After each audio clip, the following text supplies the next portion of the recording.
My whole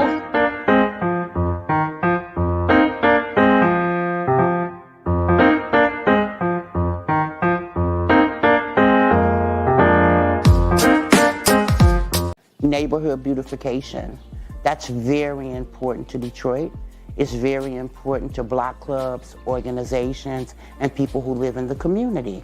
We got started with 2 lots and a vision of a treehouse center. Because if we can take these blighted lots, Detroit give us grants to be able to do something with them that the community wants, it's a plus because we're bringing our neighborhoods back to where we want them to be, where they should be. All because I live in Detroit. This is Alyssa Slotkin, Democrat running for the U.S. Senate. I want to share a story about who, more than anyone, taught me the importance of listening and accountability. It was President Barack Obama. I served in the White House on his national security staff. I got to see him in action, up close, and behind closed doors in the Oval Office.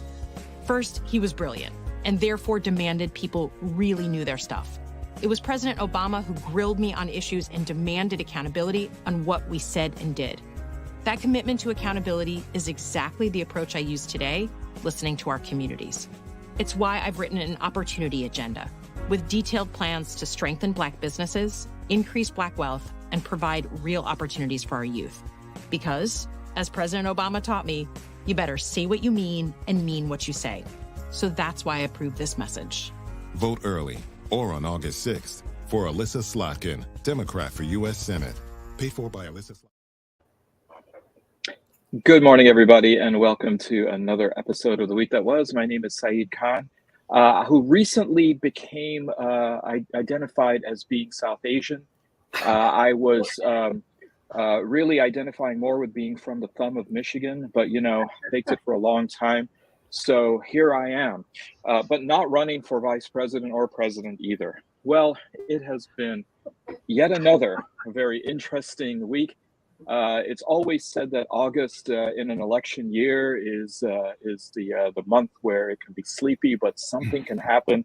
Well, we've picked up momentum already before we've entered August. We're joined today with pollster Ed Sarpolus. We also have president of the BME Consulting and the former director of Wayne County Public Services Department, Beverly Watts, labor and community activist Barb Ingalls, and of course, co-founder of Deadline Detroit, Allan Lengel. So we now have Vice President Harris, who is on the top of the ticket, and it looks like she is building momentum both nationally as well as in the swing states. It looks like the latest Rasmussen poll has her up +5 on Donald Trump. And even here in a swing state like Michigan, it looks like she is up by 11 points. So Ed, our fearless pollster, what shall we make of the numbers? Well, the point being is we're repeating 2016 here with some of these early numbers, okay? We have to see if they settle in. I think they're going to. Even Nate Silver says it's a 53% chance that she'll win the state. But the difference between 16 and this year is the fact that Trump is now running on defense. He's never been on defense before, and that's just why the big difference. Number two, he's beating himself. In Oakland County, 57% of the people don't like him. 10% of Republicans vote for Harris, and 6% are voting for JFK. So bottom line, we didn't have that in 16. So yes, she's doing well. The question is going to be, might be the only time when the vice president might be very important to the ticket. Because I think, she didn't handle the issue. I've never been to Europe question very well. But that's why I think this whole thing with foreigners and the hostages, I think it was very helpful for her that she was talking for people overseas. And what do you think about a VP? It's got to be male. I agree with that. I don't think it'll be a Michigan resident by any means. But her problem is the fact some of her male picks have problems themselves with back of it. Kelly has got investments with China and stuff like that. So she's got some problems she's got to deal with some of her VP picks that you got to look at the baggage. And what about Josh Shapiro? Josh Shapiro, the question is that if it's Biden was already trailing, she's already trailing there. I'm not sure that's not necessarily the big pick. He's a likable person, but she needs somebody much more with international experience and probably a little bit more tougher on the stump. Yeah. Well, I mean, all of the ads. Oh, we're joined by lawyer Bill Seikaly. Bill Seikaly. Hey, Bill. Sorry about the technical problems. Can I ask Ed a quick question? Yes. I'm sorry I missed this, but do you know, have you looked at the possibility of Gary Peters, who is I think he's seriously considered. The problem with Gary Peters right now, as the polls keep showing that Michigan's could probably be going off the table, she may not need Gary. She'd rather pick. I certainly agree with that perspective as in terms of Michigan. Yes. So I always wonder how much. Well, I like Gary because the fact the problem with Gary, sometimes he's not good on the stump from a charisma standpoint, but he is military. He did count. I mean, he's got all the other good credentials. My concern is that she needs somebody a little more prominent and known nationally, or he can raise money because he's raised $1 million or a lot of money every year she's run. Nothing against Gary, but the question is, what does she really need? Right. We've got a question from Ann, Ed, from one of our listeners about Tim Walz, the governor of Minnesota. I like him a lot. Yeah, he is on the list. I think that they're seriously looking at him. That's just something I would say more of a late talk about. So I think that means that they're seriously reconsidering that situation. I think, yes, he probably would be on the list, definitely. Yes, and I agree with all the comments, definitely. Ed, everything you say, I totally agree with. But I also think what the VP has in her advantage is Donald Trump's VP. I think she has a deep bench. I think with everything that you said about the ones that she needs to select, but it's going to be hard to get somebody below his pick for VP. Yep. And that will help her. You'd have to pick either Allan or me to be the vice president candidate below J.D. Vance. I like Walz. I think that he would bring in a lot of the rural and the hunting group, the dad groups. I think he is. And the Midwest. Yes. Yes. Trust and the Midwest, he's completely relatable and he's hilarious. He's very pro-union, where there really aren't a lot of pro-union guys on that list except for him. He's very much in favor, and you're going to get a lot of people that way. It's going to help with Sean Fain and his crew. I mean, we'll see. I'll vote for any. Gary was the one who brought Biden in to walk on the picket lines. Absolutely. At the UAW. So he has that. Gary also has. I mean, I think one big plus for Peters is he certainly has the credentials for the border. Correct. Yeah. I think of Gary Peters as a very safe choice. It's not one way or the other. I don't know how, it might add a little bit to the ticket. It certainly won't hurt the ticket. But the question is, can they find somebody to give it more of an oomph? Yeah, I mean, I agree with you, Allan. It has to be a bounce. It seems like he's a bit of like a Sergeant Shriver kind of candidate, that he might be relegated to a trivia question. Who was Harris's running mate in 2024? But I mean, Mark Kelly brings that, doesn't he? I mean, he's an astronaut. He's married to Gabby Giffords. He's got a problem with China. He's got a problem with China. Okay. I was in Joplin. I was in Joplin, Missouri over the weekend. Don't ask. And we'll get back to that. It's interesting because you're in the southwest corner, and you're 10 minutes from Kansas, you're 10 minutes from Oklahoma, and 20 minutes from Arkansas, and so you get 4 states worth of campaign ads, and every single ad had 2 things in common. They were Republican candidates, and they were bashing China. The most egregious of these ads was a group of cows, some of them with the Chinese flag on their backs, speaking, I kid you not, in Mandarin, talking about how they were getting bought out by Chinese investors. The big issue in Missouri is about farmland apparently getting bought up by China. They're going after Jay Ashcroft, even the governor, son of John Ashcroft, former senator and attorney general. Some of the most openly racist ads I've ever seen. Wow. I mean, these put Willie Horton's ad, which was egregious enough really to shame because it's so out in the open. But I agree with you. I mean, it seems like for a lot of the country, the issue of China and especially buying farmland is big. The other thing, of course, that Missouri, a double landlocked state, is totally concerned about is border security. But when you're a double landlocked state, I guess that's the only thing you really have to worry about. Well, the UAW has endorsed Kamala Harris. So when it comes to Sean Fain, I mean, it looks like that then would make Gary Peters really then superfluous to being on the ticket. Yeah, well, I think Gary probably polls better than Sean does with the UAW workers. Yes. Yes. I would say, you know, Josh Shapiro, there's something on the Daily Beast saying that some women's group was complaining that he made this, one of his staff people in the Attorney General's office, there was a sexual harassment case against his staffer. They settled it out of court for $300,000 with a non-disclosure.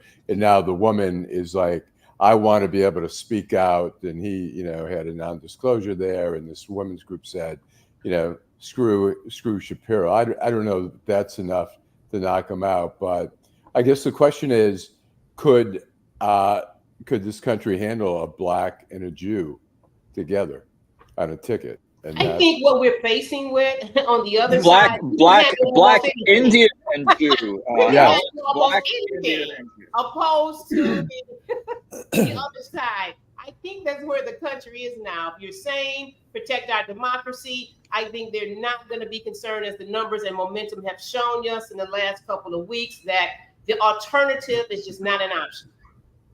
You know, it's interesting. I think in replace I have a couple of these NABJ, the National Association of Black Journalists, where Trump appeared. And I've said it from the beginning, since Kamala went to the top of the ticket, I said, they are going to have it's going to be impossible for the Republicans not to get racial and racist here. And, you know, it's impossible. Look, right. The Trump camp, you've got to separate the Trump campaign, Allan, from Trump. The Trump campaign was disciplined enough to do it. Yeah. Trump campaign wanted to have a more positive convention. It's Trump's inability to do it. And I think we need to stop this stuff about lumping all the Republicans together, because eventually we do have to put this country back together. It is Trump's inability to not be racist. It is Trump's inability to not go low. It's Trump's inability. A lot of Republicans are very embarrassed by what this person does. And they're not. So here we have a little video, if I may. Here. Some of your own supporters, including Republicans on Capitol Hill, have labeled Vice President Kamala Harris, who is the first Black and Asian American woman to serve as vice president and be on a major party ticket, as a DEI hire. Is that acceptable language to you? And will you tell those Republicans and those supporters to stop it? How do you define DEI? And she was always of Indian heritage, and she was only promoting Indian heritage. I didn't know she was black until a number of years ago, when she happened to turn black, and now she wants to be known as black. So I don't know, is she Indian or is she black? She has always identified as a black woman. She went to a historically black college. I respect either one, but she obviously doesn't. That woman's a hero. Right. She just never let up. That was She never let up. She was great. But going back, if I can, I agree with Bill wholeheartedly. You know, all of us have, no matter what our views are. Like, I have several friends that are Republicans. I was with them last night. We were out cocktailing. We had just this serious conversation. They care about our country and the democracy, but they don't identify with Donald Trump and his rhetoric. So Bill is spot on with that. Spot on. Will they vote for him? No, they won't. The ones I was with last night, they said they will not vote for him. I think the other thing, it's a sign of what you just said, Beverly, because Republicans had to approve the Nikki Haley Foundation to give money to Kamala Harris. That had to be approved by Republicans because it's their money. So the fact that they're allowing that to happen, despite Nikki Haley's complaints, it says the fact there's out people don't want Trump, and they're willing the Nikki Haley Foundation to give money to Kamala. That's what that signals, but very perfectly right on the mark.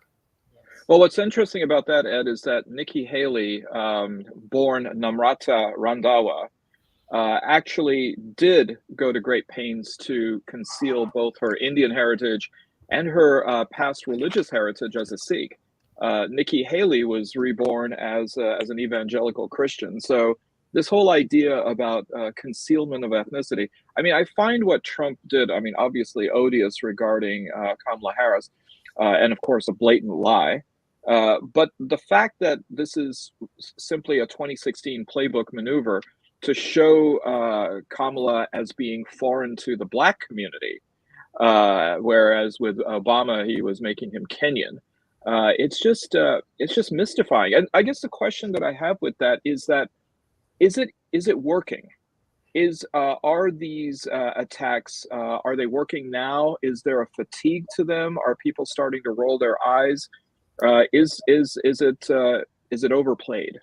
It's overplayed. And reasons, if you look in Michigan, 9% of Oakland County is Indian. We got all the Black community leaders are now backing her. That's it. I'm moving. Okay, sorry. What I'm saying, the fact is, all the major groups that you just talked about are now in Michigan, which is what's making Oakland County, the polls showing why there's such a big movement, because she's appealing to all those groups, and she's young. So you even got youth people. What I'm saying is that she's a mixture of everything. You could create a better pot roast with corns and everything like that to make it tasty to all those groups. Ed, I'm curious. One of the things I'm watching for is to see what happens with down ticket races. Have you seen anything in Macomb County on? Yes. Right now, race? yeah. As a matter of fact, Allan did a story on that poll I did there. Right now, John James has a higher negative rating than expected. He's like 13. He's got a high negative rating. He's trailing Carl Malinga right now. The only problem is right now Democrats are not giving Carl any money to beat him. But the point being is that James' numbers have dropped. There's concern about him and the fact that Carl is up. But the point being, the Democrats have to give Carl to get him over the top. Yeah. Mm-hmm. So one of the things that, and by the way, the reporter's name is Rachel Scott. She's with ABC News. Kudos to her for really showing up American journalists and their sycophants with candidates. We have one other. Are you suggesting that she wasn't being nasty to the poor? Sorry, I was. You have told 4 congresswomen of color who were American citizens to go back. Here, some of your own supporters, including Republicans. You have told 4 congresswomen of color who were American citizens to go back to where they came from. You have used words like animal and rabid to describe Black district attorneys. You've attacked Black journalists, calling them a loser, saying the questions that they ask are, quote, stupid and racist. You've had dinner with a white supremacist at your Mar-a-Lago resort. So my question, sir, now that you are asking Black supporters to vote for you, why should Black voters trust you after you have used language like that? Well, first of all, I don't think I've ever been asked a question in such a horrible manner. First question. You don't even say, hello, how are you? Are you with ABC? Because I think they're a fake news network, a terrible network.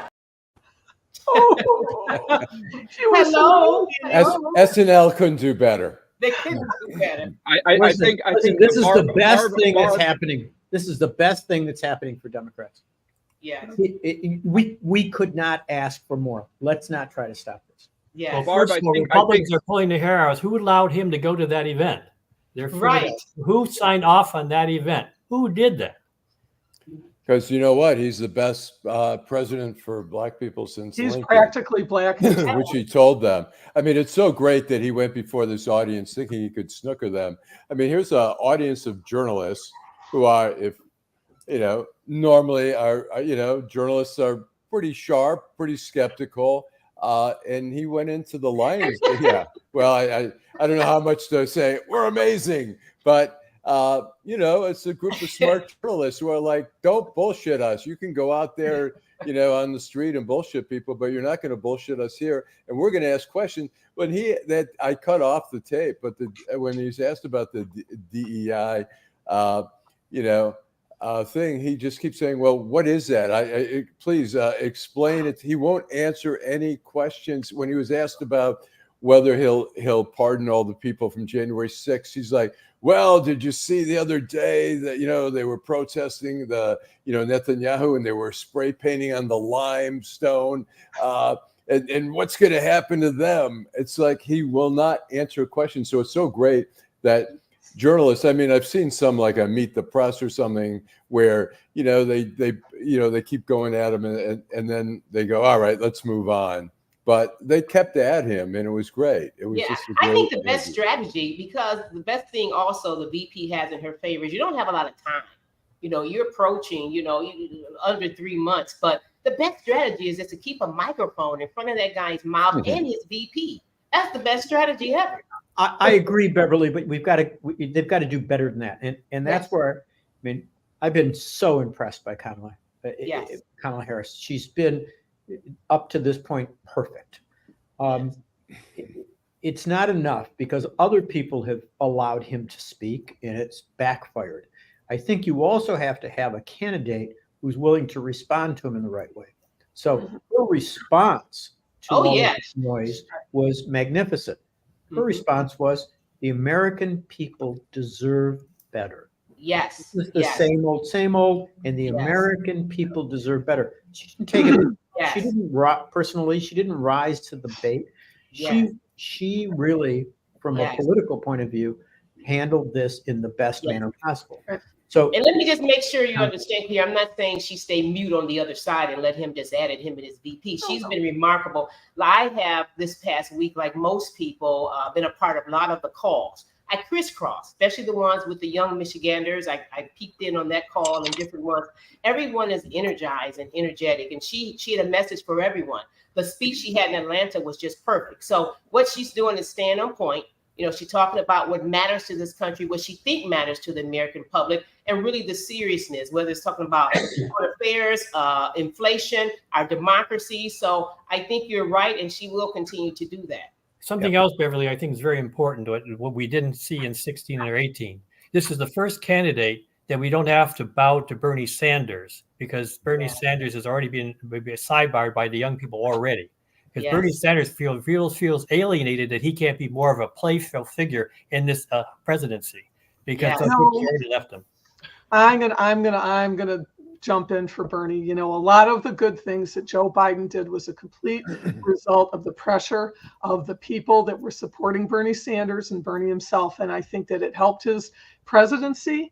And Bernie's been great on this. And I think that the people that support Sanders, a lot of them are still very upset about Gaza. They are right to be upset about Gaza. And I think that's going to hurt not Ben Shapiro. I'm sorry. Josh Shapiro. I apologize to Josh Shapiro. Now that would be a ticket.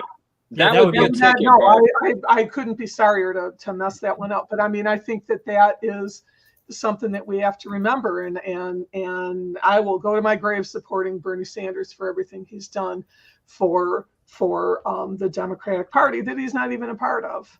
And I went really quick. I want to say, Bill, I really like Gary Peters. I'm not saying anything against Gary Peters, but I think, and especially against J.D. Vance, we need somebody that can get in that nitwit's face and knock him down every single sentence that he makes. And I think that Gary Peters is almost too nice of a guy in a debate. And I think we need to, I don't think that Pete Buttigieg is going to be the vice president pick.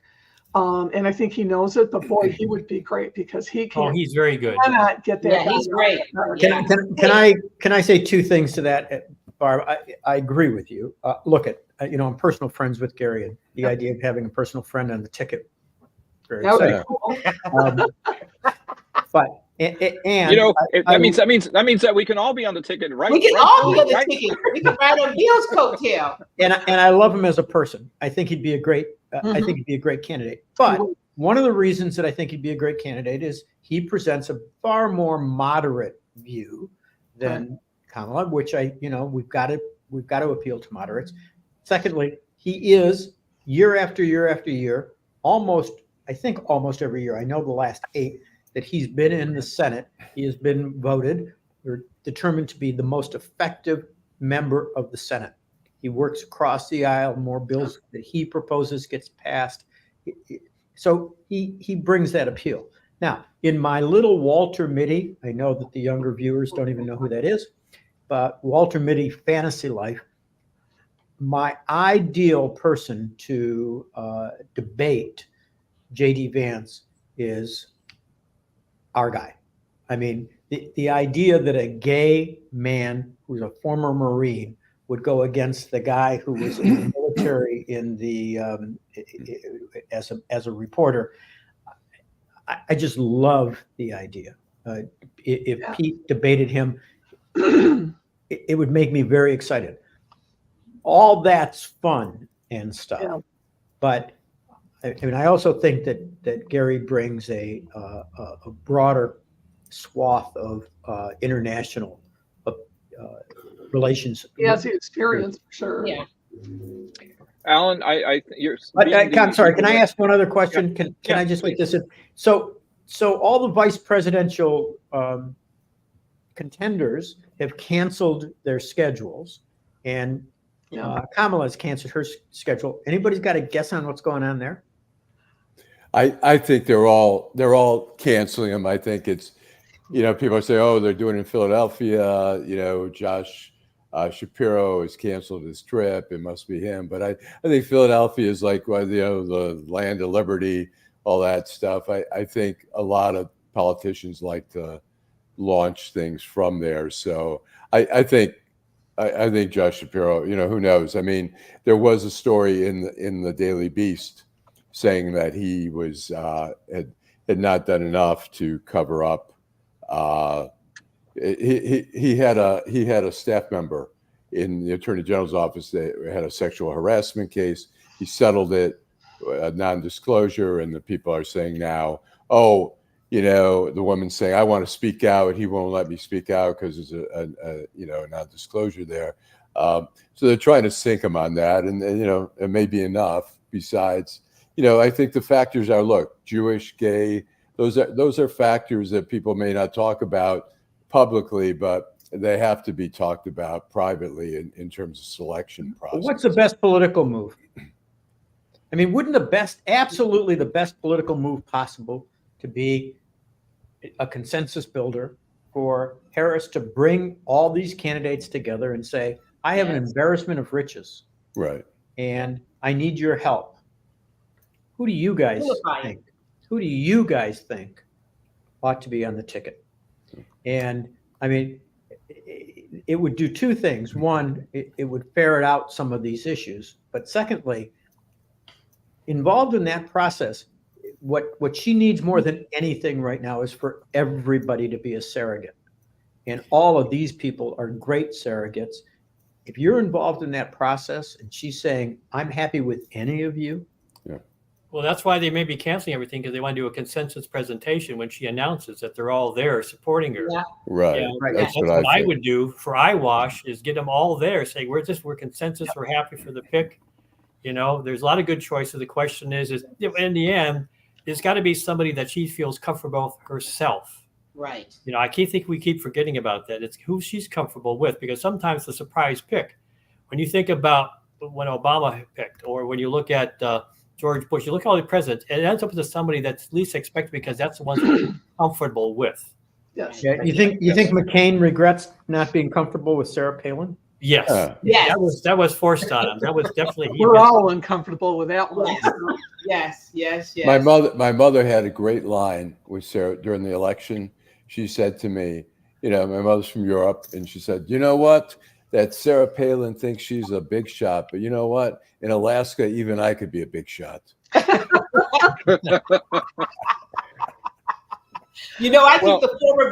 think the former president also kind of regrets, his selection of his VP.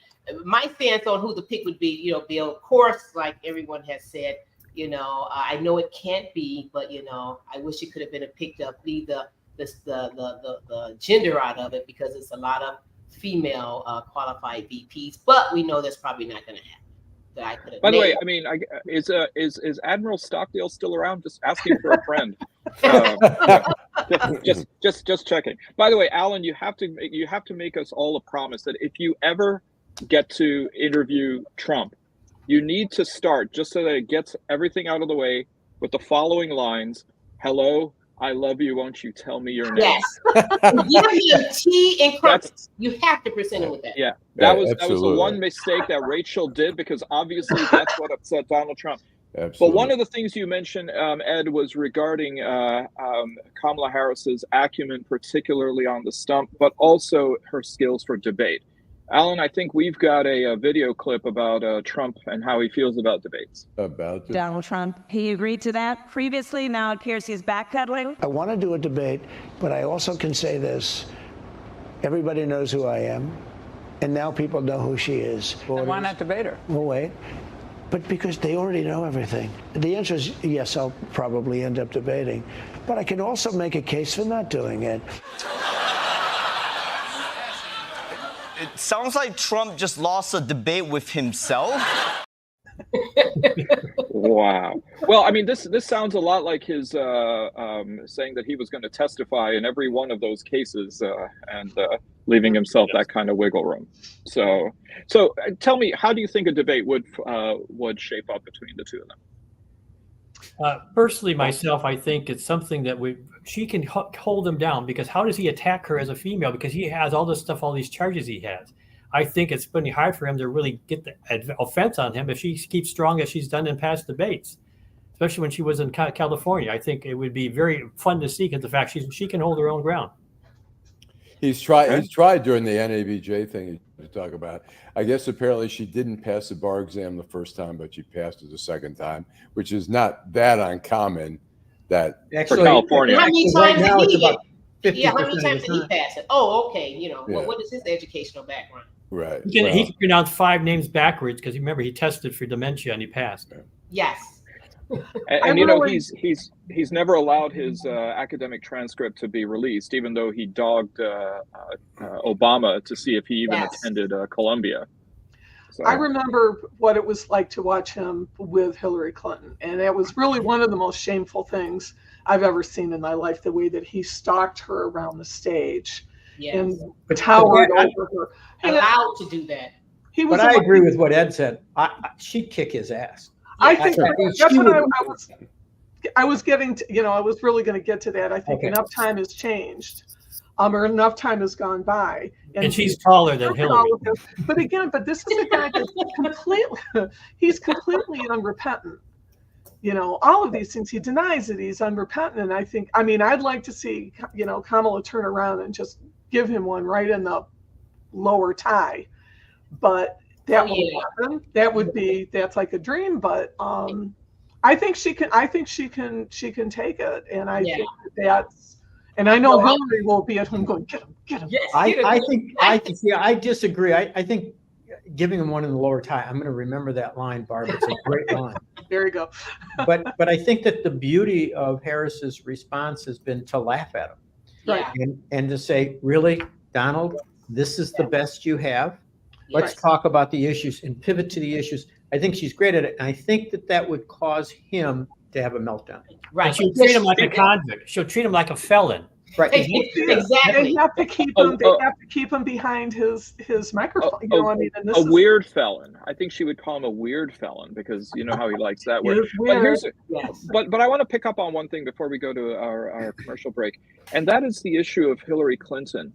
Do you see her stumping vigorously for Kamala, or do you see her being a bit reticent? I'm not so convinced that that Hillary is going to be so enthusiastic about her support. Bill? I think you missed one possible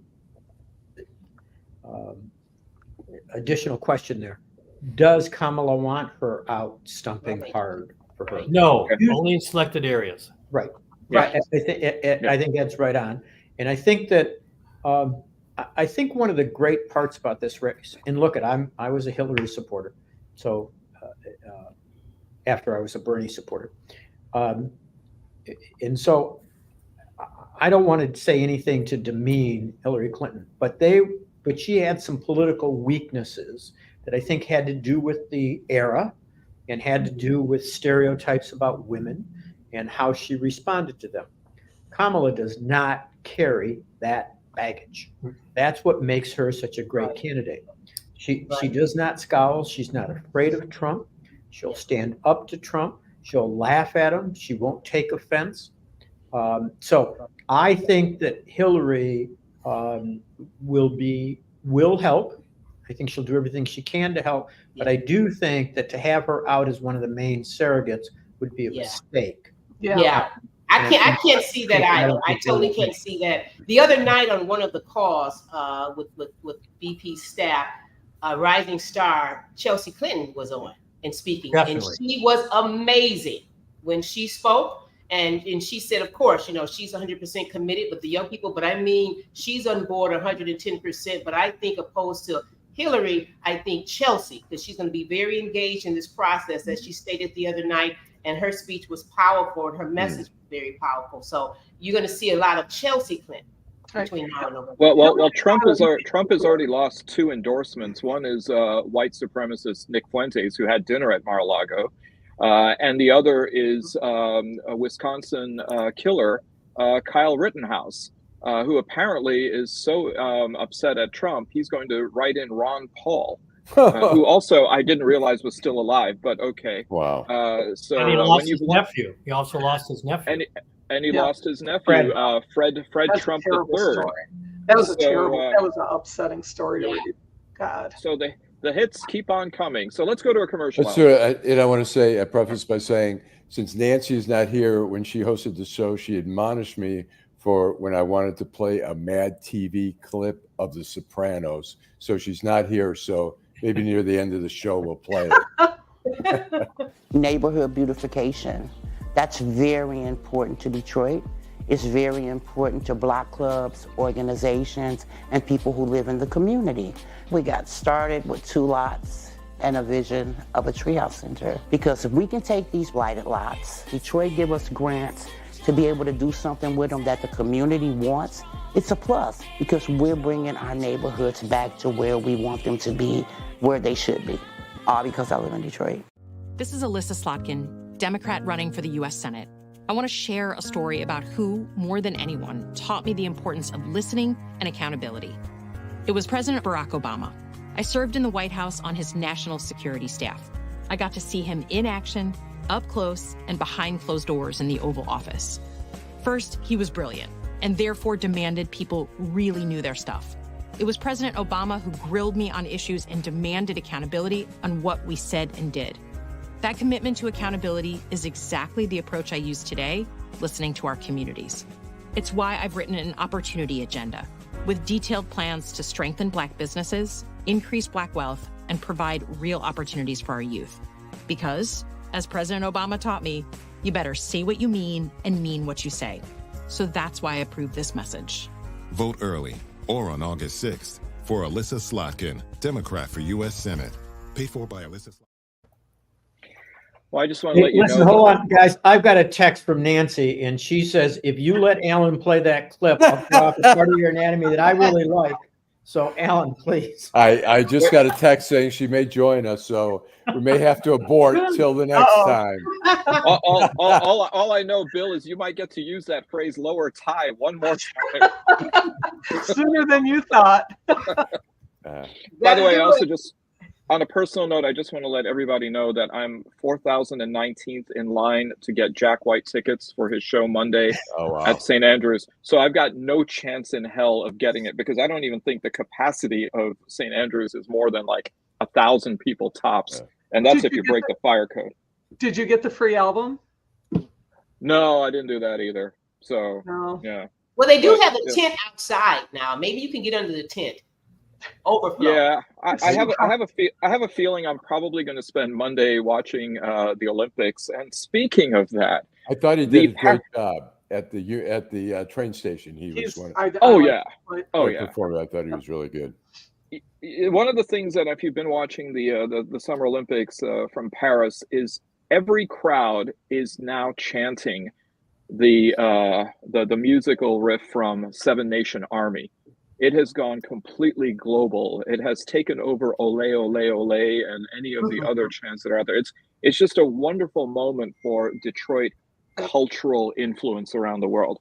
But the Parisians and the French in general decided that they were going to go ahead and showcase French history, French culture, and French cuisine and fashion in their opening ceremonies, which were held along the River Seine last Friday.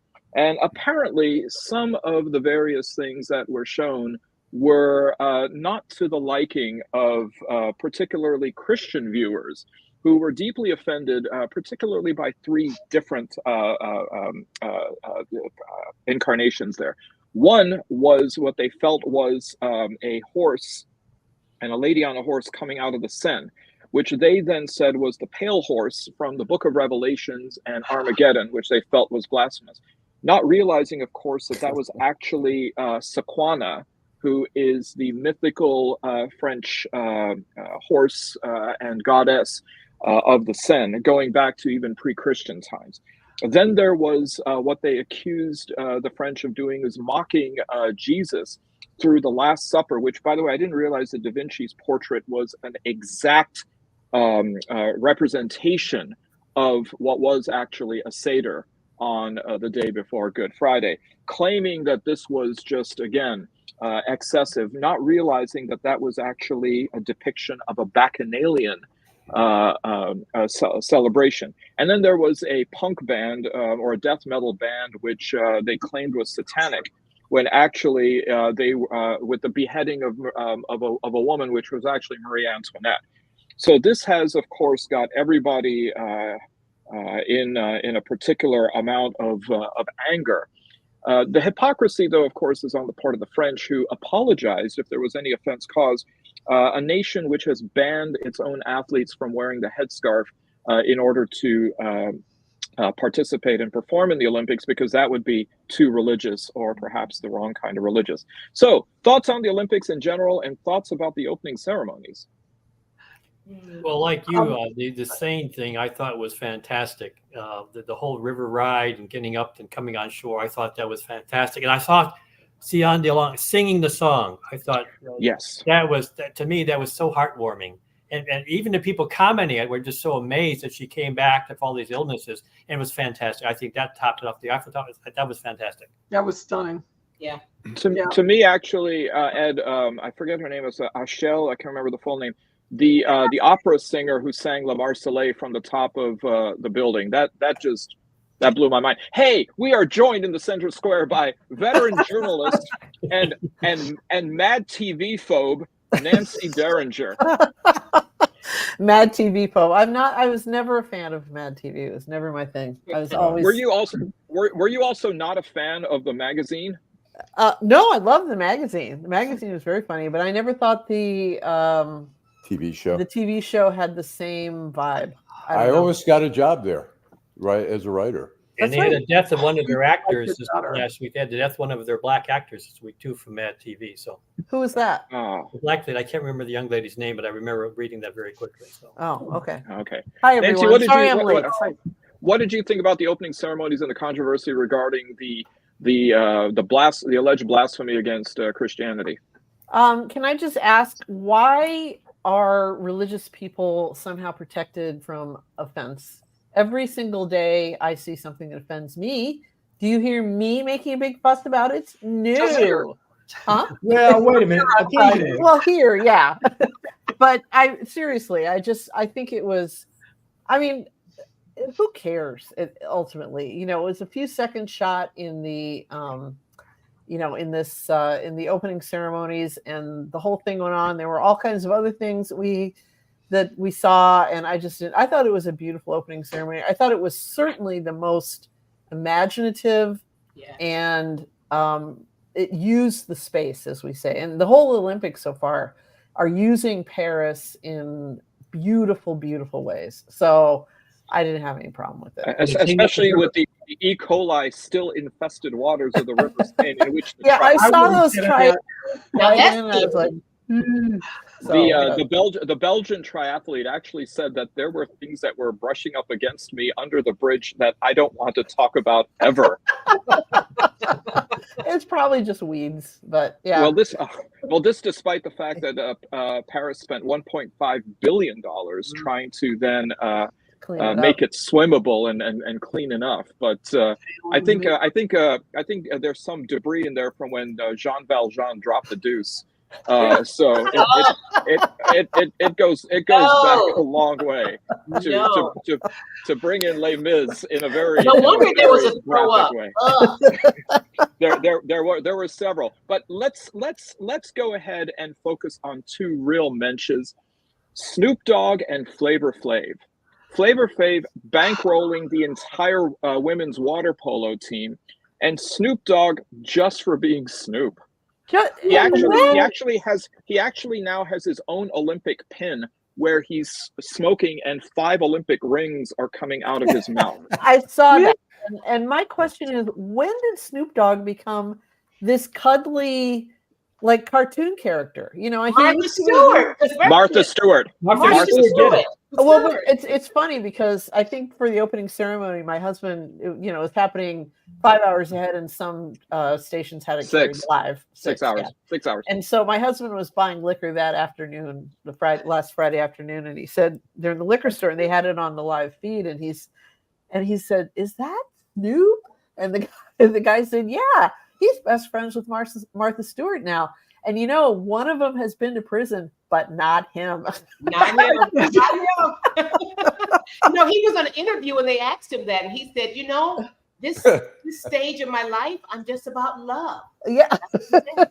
And he's really tough on his kids. He's really tough on his kids. He really is disciplinarian with his kids. Talk about a vibe shift, you know, and I mean, or rebranding or whatever they call it now. It's amazing. So he's got wine, he's got whiskey, he's got everything.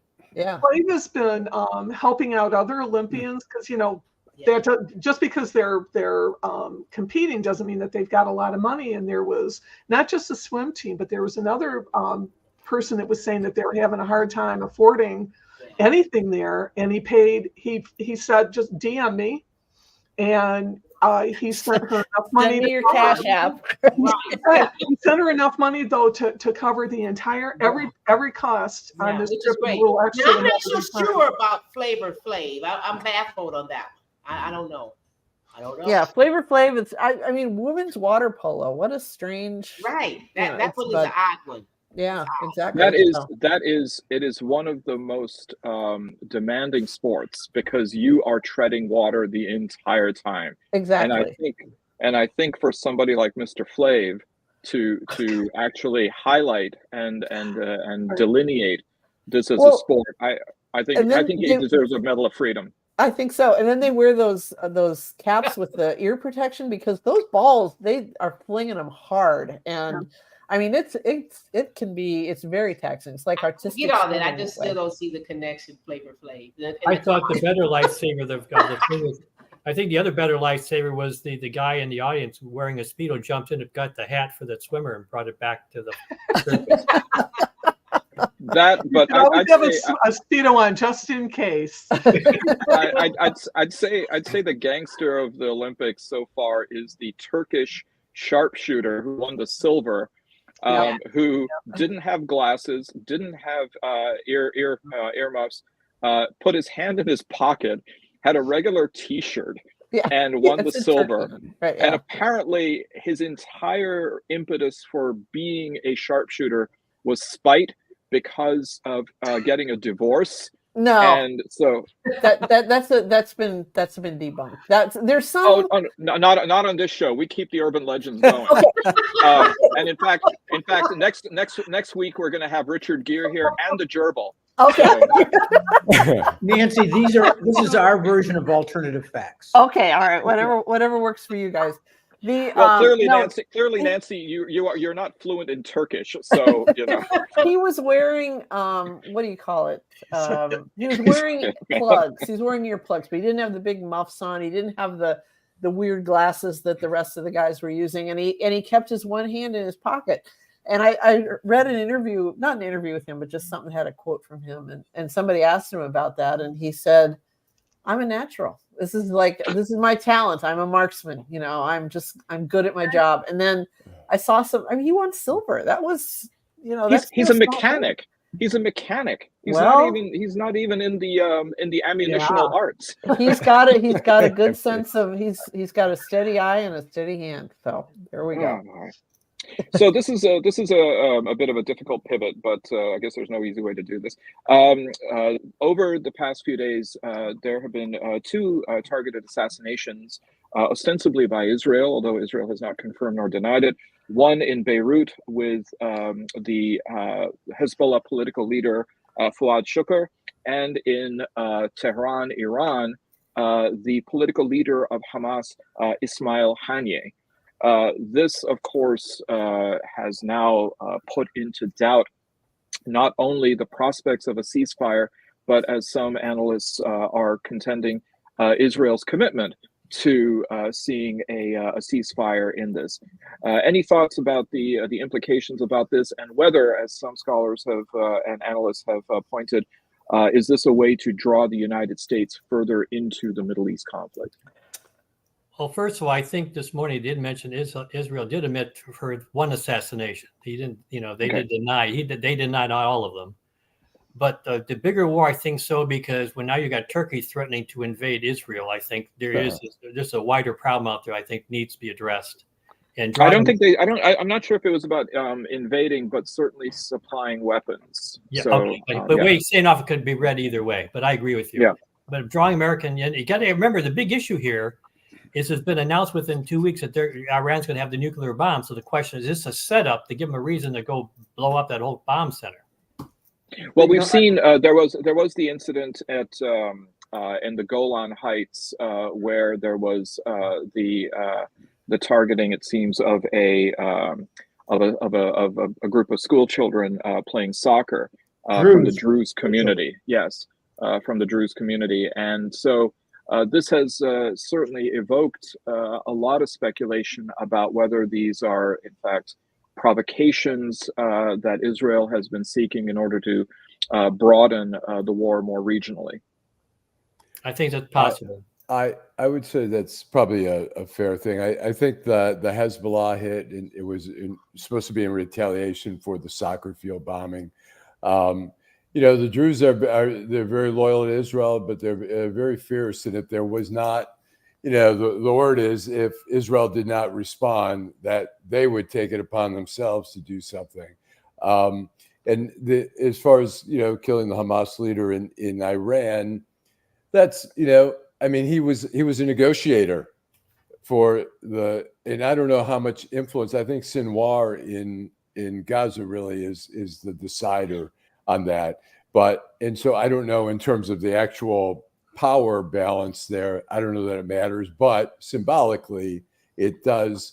It's not a good optic to knock out the negotiator where you're trying to, finalize peace agreement. I mean, Netanyahu. Not a good optic. Well, I'm just saying. Wait a minute. We're on the 1 yard line, according to everybody, to trying to get the hostages released. Yes. And we kill the negotiator. What possibility is there of getting the release? I'm sorry. I mean, I nobody has said this, but I think it's fairly obvious. I wish Steve was here. But I think this is Netanyahu not wanting the conflict to end. I agree. Want this to end. I didn't finish, but I agree that Netanyahu is trying to save his job, which is such a dangerous thing, in the same way that Trump's trying to get to the White House to try to undo all the criminal charges. These guys have no sense of what they're doing, and they're just, it's explosive. But I think you got to call it out, Allan, for what it is, at the price of the hostages. He's doing this at the price of the hostages. I'm going to say that he was sabotaging. There's no question about it. He's done everything to sabotage it. Not that Hamas hasn't done. Look, Hamas's dream, Sinwar's dream, is to get everybody, potentially now, to get Iran and the Houthis and Hezbollah all to destroy Israel. So he's salivating. What you have here is two extremists who don't want to compromise, who don't give a shit how many lives are lost. They just want their goal. And Netanyahu is still trying to reclaim the pot that he lost on October 7th. He's trying to still be a hero and show that he's a strong man here. And he doesn't want to lose his job. He needs to go.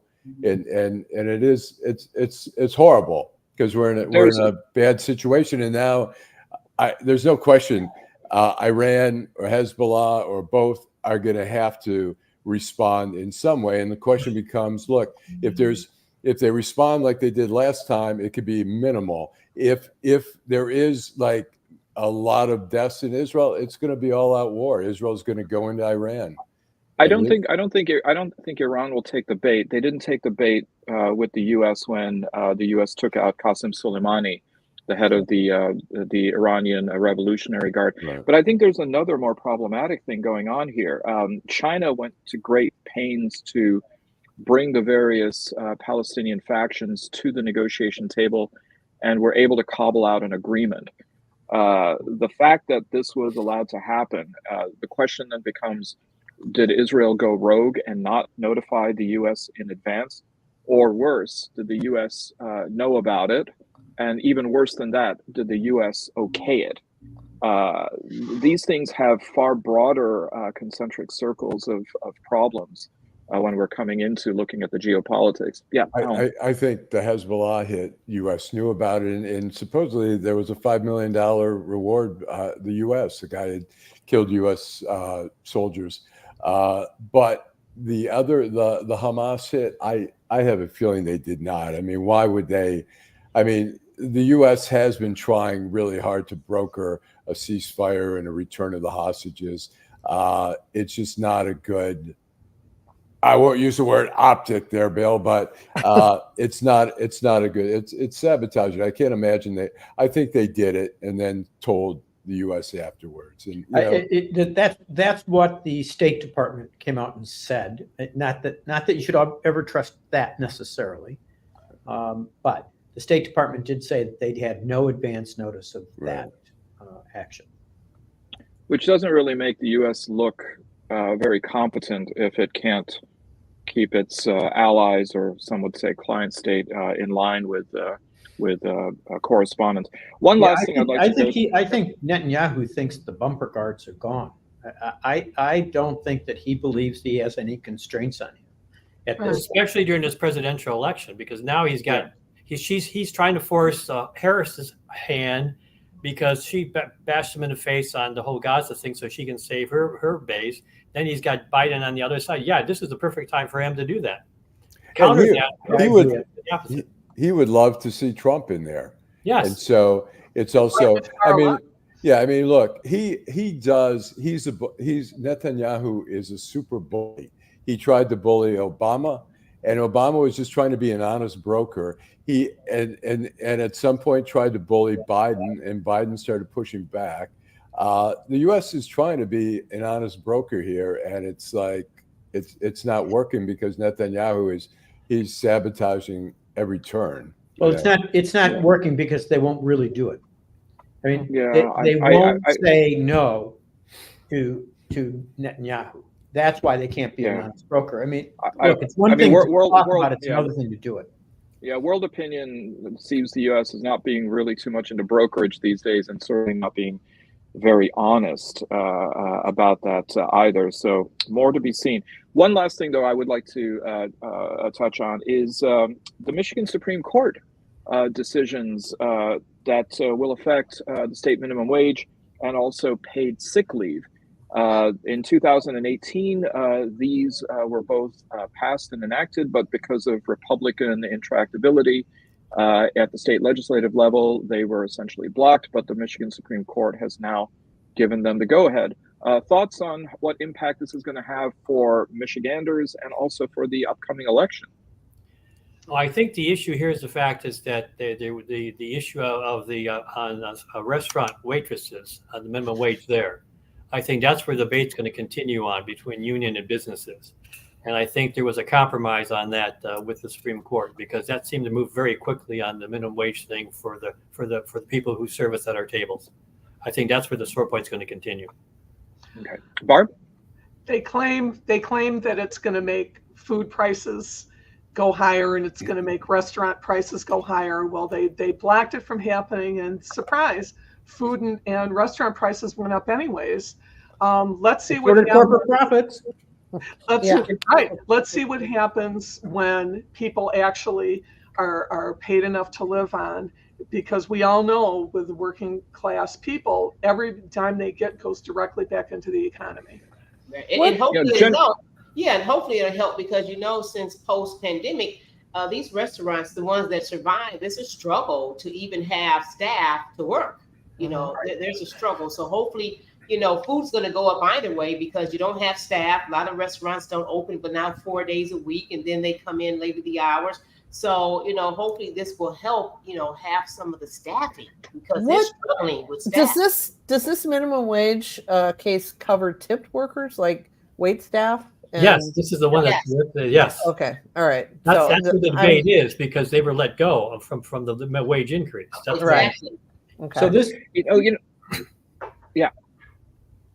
Go ahead. Who? Nothing. Go ahead. Yeah, Bill. So how it affects Michigan, I think we've talked about it, how it affects us from an economic and immediate political point of view. But I think this opinion was incredibly important for this reason. The Republican legislature, under the Michigan Constitution, when we have these ballot proposals, the legislature has three options. They can let it go to a vote of the people. They can adopt it as it is. Or adopt and amend. Or they thought they could adopt and amend. Right. What the Supreme Court decided was adopt and amend is not acceptable, because what it allowed them to do was completely gut the proposal as it went to the voters. And so they took that option away, and I think appropriately so. And look, you can make an argument about whether this is good policy or bad policy. People in the state of Michigan decided it was good policy. Right. And I think that that's what's important, because if you want to talk about democracy being important, it is hard to get these ballot proposals on the ballot. It is very difficult. 10% of the people who voted in the last gubernatorial election. Right. That's a lot of votes. It's a lot of votes. A lot of petitions. Petitions are hard to do. And then you've got to get people to vote for it. And traditionally, these voter run initiatives are not well funded. And this one passed overwhelmingly. Right. So, I think it's an interesting thing. And I also think it's an interesting thing about where the state of Michigan, and I'm interested in what Ed might have to say about this, but where the state of Michigan really is. Michigan, outside of Michigan, is viewed as kind of a Trumparian state. Everybody except Detroit and a few other areas are considered red. But this was a statewide successful ballot.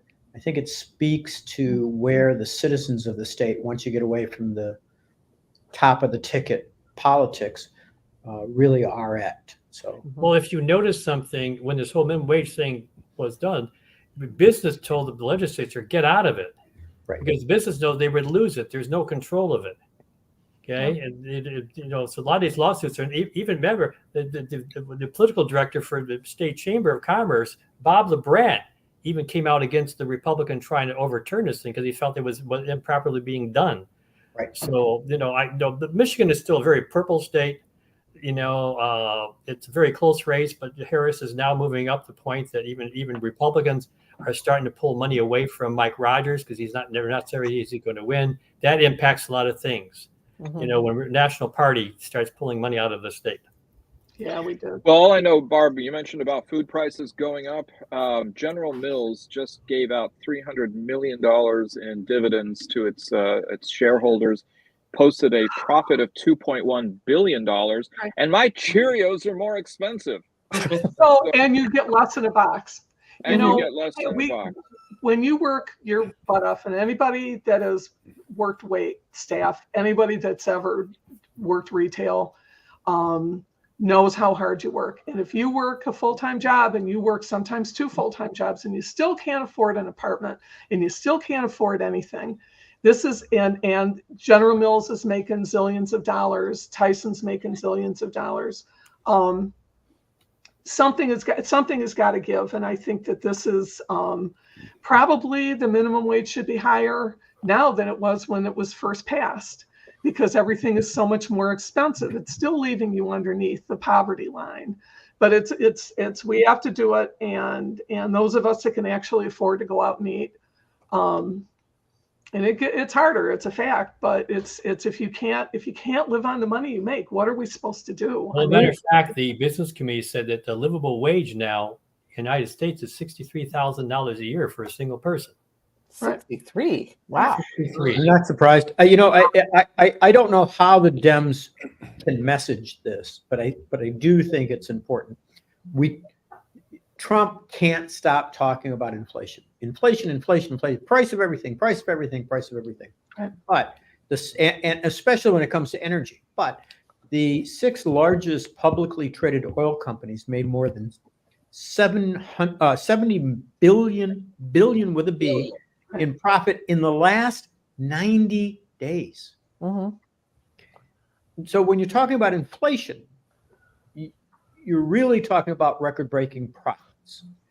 Because the reason he does that, I want to jump in. Basically, he's doing that because the only issue that really moves youth against Democrats is inflation. Because they can understand, they just bought their $2,000 cell phone and they can't afford a $15 hamburger at the same time. Right. And that's why they're doing it. No, it's appealing to. I understand that, but you can't look. I'm old enough to remember most things that other people can't remember because I've been around too long. But you're young.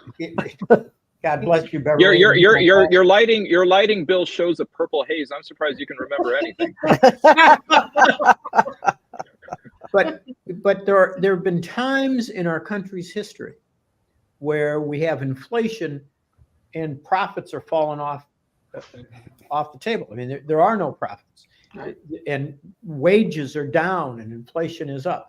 That's a very different time than what we have right now. Correct. Here we have inflation, but the explanation for the inflation is the incredible profits that corporate America is making. Right. It's part of the reason, certainly, yes. A very significant portion. Yeah. You cannot look at food prices and not talk about why they're at these numbers and not talk about the record profits that food companies are making. Sure. Yes. It's probably more evidence with energy prices than it is anywhere else. Well, this is like the Potemkin economy in India, Bill. You know, part of my identity that we talked about earlier.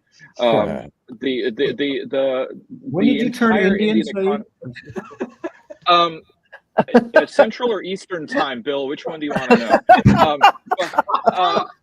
In the case of India, over 50% of the GDP is generated by 150 people, not companies, but people. Like this guy Ambani throwing the never-ending wedding for his son. No one talks then about the disparity and the potential issues that can come up with that. Well, anyway, having said that, I want to give, despite her aversion to Mad TV and trying to block that, I'm going to give Nancy an opportunity to reflect on the Trump visit to the National Association of Black Journalists Convention, because I know she's chomping on the bit to talk about. No. I was preparing my schmuck, and I wanted to make sure that we had already discussed it. I don't think anything I would have to say about that would be a fresh insight if you guys have already chewed it over. So. Yeah, well, you know what? If you could say it in Hindi, then it could appeal to all of Kamala. So, anyway. And Nancy is lucky that we're running overtime, or we would show them Mad TV. No. Out of defiance. I was trying to protect an embarrassing photo of Bill to show and Rudy. I love it.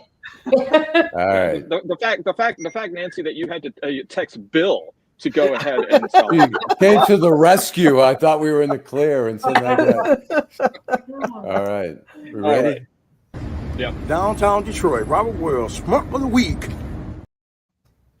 Okay. It's just so that, again, no hard feelings because of how she feels about Mad TV. And given her real desire to get to the schmuck, Nancy, you got it first. I'm going first? Okay. Because you already hashed over Trump at the NABJ, which was jaw-dropping. I mean, it really was just an unbelievable appearance. I'm going to have to go with Senator Cynthia Lummis, rhymes with hummus, of Wyoming, who was only one of several national-level politicians who went down to Nashville for this Bitcoin conference this week and said stupid shit. Trump said really stupid shit, and she said, "We will convert excess reserves at our 12 Federal Reserve banks into Bitcoin over 5 years." Now, Bitcoin is one of those things. It's funny. The reason I'm late today is because we had a rare opportunity to meet in face-to-face with, my financial advisor, our wealth manager. Not Carl. We have a little bit. No, exactly. Because he's from out of town. He doesn't come to Detroit very often. So anyway, that's why I was late. But I asked him, I said, do people talk to you about Bitcoin and, wanting to add it to their portfolios? And he said, well, this is a guy who's almost my age and has spent his whole career in wealth management. He goes, no, but part of the problem is I just don't know all that much about it. And that tells you something right there. I mean, Bitcoin, even more than the stock market, is a casino. And when I hear people talking about like we need to invest in Bitcoin, it just drives me insane because it assumes that Bitcoin is actually a currency, and it's not a currency. It's vaporware. It's it's a way to launder money. It's a way to launder drug money and ill-gotten gains and so forth. And so for a United States senator to somehow think that she wants to give it to legitimize it somehow by saying that we're going to, and again, this convert our excess reserves at the Federal Reserve banks. We have excess reserves at the Federal Reserve. I thought the Federal Reserve, it's not like you go in and make a deposit. I mean, well, the United States just has its own Bitcoin that's worth $1. Okay, it's called the United States dollar, right? Right, but they do have a Bitcoin that you actually can buy and sell Bitcoin that you can trade with other Bitcoin, which is a U.S. dollar. Yeah, the U.S. dollar, exactly. Yeah. And Trump had no idea what he was talking about either. I don't think anybody truly understands Bitcoin other than the criminals and weirdos who use it. And PayPal tells me now I can pay all my bills in Bitcoin. Well, I'm glad to hear that, because the last time I had a discussion with somebody and I asked, what can I buy with this Bitcoin you're always talking everything about? PayPal actually gives you a Visa card that you can now use your Bitcoin to Well, buy I'm glad to hear this. A few years ago, the only answer was a Tesla. And I said, well, I don't want a Tesla. Can I buy groceries with it? How do I do that? And he goes, well, then you'd have to sell it. And I said, well, then it's not currency.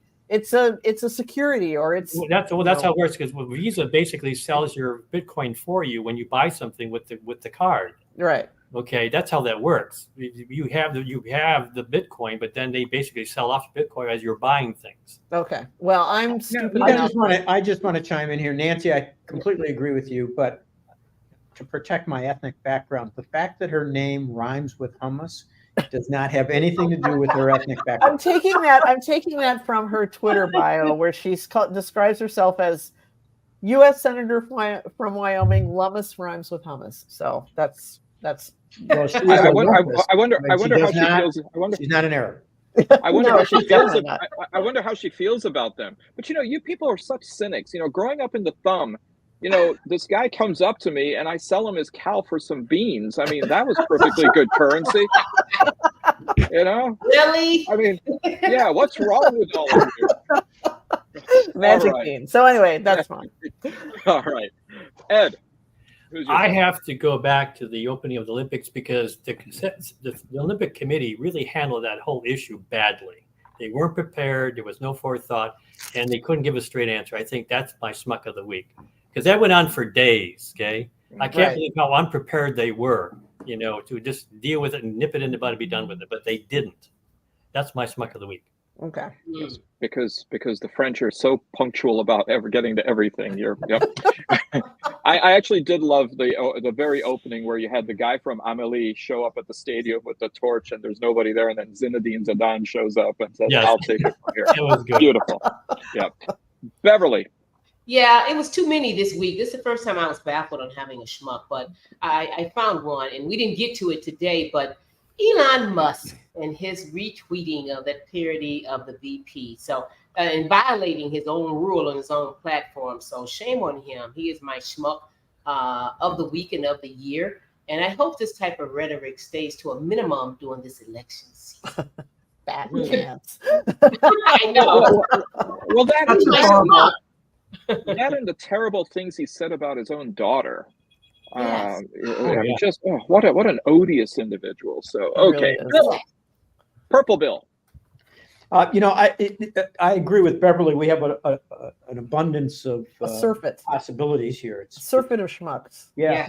First of all, Elon would deserve it for a number of reasons, including the fact that he canceled the account of White Dudes for Harris after it raised $4 million for Harris, without explanation, by the way.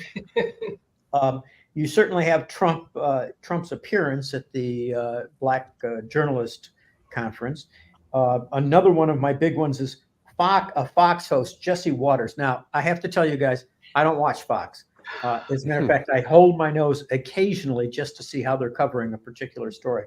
Jesse Waters said, and I didn't believe it when I read the story in Rolling Stones. I just didn't believe it, so I went and found the clip. It was worse than Rolling Stones reported.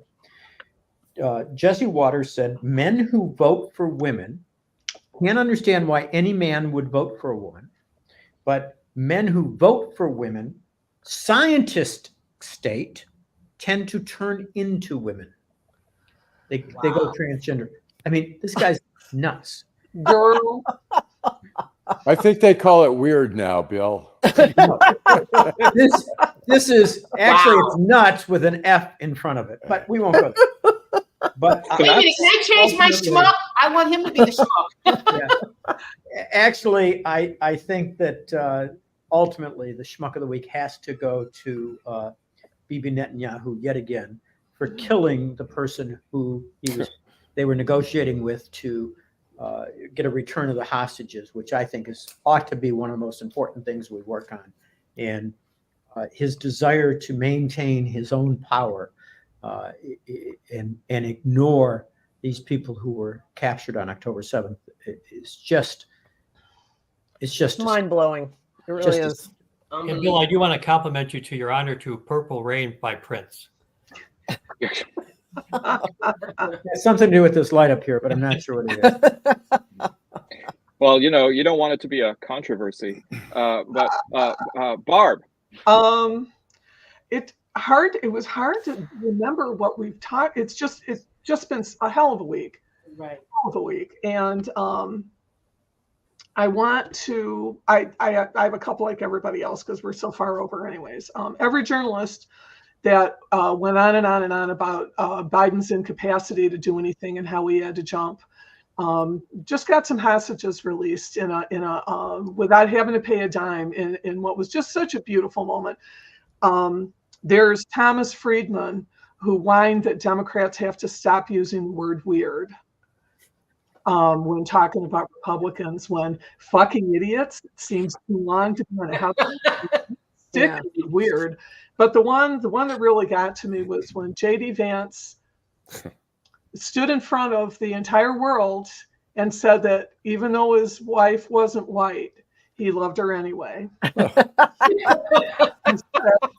Where we could all hear, and as a childless cat lady, when I quit laughing, I thought, honey, just blink into the camera a couple times. Right. We'll send in the extraction team. Did he mention that his kids are Indian and white? He never brought them up. But okay. But they were Indian and then suddenly they turned white. Yeah. But one thing for sure, they've never been. They are not now, nor have they ever been Appalachian. So he has to come home and say, "Hey kids, don't worry, I still love you. I was just talking shit. I'm just talking shit out there. It's my job now." All right, Allan. I'm going to go. I'm going to mention J.D. Vance for one, trying to give Trump credit for the release of the hostages yesterday, saying that they did that because they didn't want to deal with Trump. The other thing is he called Kamala a chameleon for some little thing. And one of the commentators on TV said, interesting, a guy who changed his name 3 times and then called his new boss Hitler. Talk about chameleons. And the other one is the Detroit Tigers for constantly being sellers. They got rid of 4 of their players. They're already playing shit. I was at the game Sunday, 1 hit They lost 5-0. They're just. I don't buy this rebuilding. They've been rebuilding forever, and they're always getting prospects, getting rid of solid players for prospects, and the prospects a lot of times end up playing for the Mud Hens. What do you got against Toledo? Well, Toledo's got a great team thanks to the Tigers being so shitty. All right. Well, my principal schmuck of the week is anybody who's been dunking on Algerian boxer Imani Khalif. Imani Khalif was born female. She has never claimed to be anything but biologically and gender female. That's how she's led her life. There was a controversy about an Italian boxer quitting after 46 seconds because apparently she said she felt like she got hit by Ivan Drago, if you know the Rocky IV reference. But people like Chris Evert, Martina Navratilova, J.K. Rowling, a whole lot of conservative talk radio, and Donald Trump, and J.D. Vance. She has DSD, which is difference in sex development. She has tested before, but the accuracy of the test hasn't been verified, to find that she may have some XY chromosomes and that she may have elevated levels of androgen, none of which she has ever taken herself. And the International Olympic Committee and all other boxing federations have cleared her to go ahead and box in the female categories. And yet she has just been pilloried for no good reason. So anyone who's been dunking on her, calling her a trans man or a man, a trans man, and she's not. She's an unusual female. Honorable mention to University of Michigan President Santa Ono, who apparently has bought a house in West Bloomfield, and it is listed as his primary residence. That is what his driver's license says, and that is where he's registered to vote, despite the fact that his contract with the University of Michigan mandates that he stay in the presidential house on campus that just recently had an $11.5 million renovation done to it. Apparently, he says that, well, I do spend most of my time and my family does, in Ann Arbor on South University, but we go to our West Bloomfield house on the weekends to get away. I don't know anybody in West Bloomfield who stays in their house in West Bloomfield and certainly not to get away. That's what makes it a great getaway, because all the West Bloomfield people clear out for the lake or up north or whatever. So there. So it's great. And also, isn't there some tax issue too, and where he's moving, and that they're concerned about now they're going to lose taxing ability because that's a school property, something like that. Yeah. So what a weasel.